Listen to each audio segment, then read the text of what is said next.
Yaani hii ngoma obviously, hii ngoma lazima iende. Umeona? Yaani hii ngoma kivyo vyote vile lazima iende mjini kwa sababu ya hizi quarrels ambazo zimetokea hivi karibuni. Kwa sababu ukiangalia ni kwamba Harmonize ametulia. Umeona? Ibra huko alikuwa anamsema vibaya. Yaani wewe zingatia tu kwamba interview zote ambazo Ibra alikuwa anazifanya katika hizi media, hiyo media tu ambayo alikuwa anaifanya, zote alikuwa anamsilibia mwana. Umeona, yana anamsema kwamba bwana jamaa alikuwa na atoi hela, yani akupi hela kwa kila mwezi labda kwa ajili ya matumizi hapa na pale. Yani yeye anatembea na vibunda ili unamsumbua sumbua kupigia simu, na ukimpigia simu anakupigia chenga nini. Ibra ameongea vitu vingi sana vyeusi kumhusu Harmonize. Umeona, lakini Harmonize hajajibu chochote. Umeona, anajua kabisa kwamba hapa nikijibu nitakuwa nampakiki kijana aende mjini na project ambayo ameamua kuifanyia media tour ili kuipromote katika hayo maredio na matelevisheni. Umeona, sasa yeye alichoamua kukifanya Harmonize, ameamua sasa yeye azibe upande wa pili kwamba okay, kuna ngoma naitoa ambayo ni ngoma ambayo yeye ameshirikiana na Ibra ambayo ndio hiyo inaitwa Friend Zone.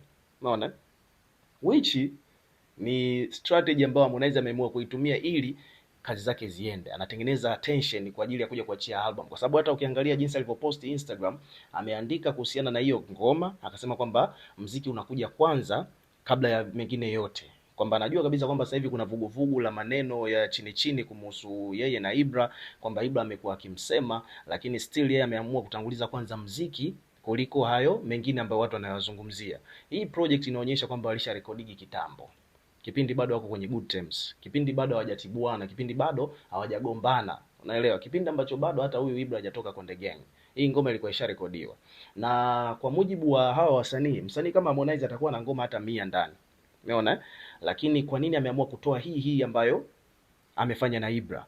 Hebu fikiria, yani kwamba Harmonize anaweza akawa na ngoma hata 100 kwa sababu studio yenyewe iko uani. Kwa hiyo anajua kabisa kwamba nikitoa nyimbo ambayo nimefanya na huyu dogo ambaye sasa hivi ananisema katoka hapa, lazima itakuwa hit. Lakini sio tu kwamba itakuwa hit, itakuwa ni talk of the town, watu wataizungumzia hata wiki nzima huko mitandaoni. Wakati watu wanaizungumzia, mimi nitaachia album yangu ya 31. Ushaelewa? Kwa hiyo ndo genius strategy ambayo Harmonize ameamua kuitumia ili kupromote album yake. Kwa hiyo hapa ukifikiria tu kwa mtu ambaye unajua industry vizuri, basi utakuwa unaelewa kabisa kwamba hapa Harmonize ameamua kupiga fatality. Yaani Harmonize hapa ni ameamua kwamba amtumie dogo kwenye hii ngoma ambayo aliifanya ili yeye kupromoti au kutengeneza mazingira mazuri ya kuja kuachia project yake ambayo ni hiyo album ya 31. Unaelewa? Yaani Harmonize ana ngoma nyingi, kwa nini ameamua kutoa ngoma ambayo amefanya na Ibra?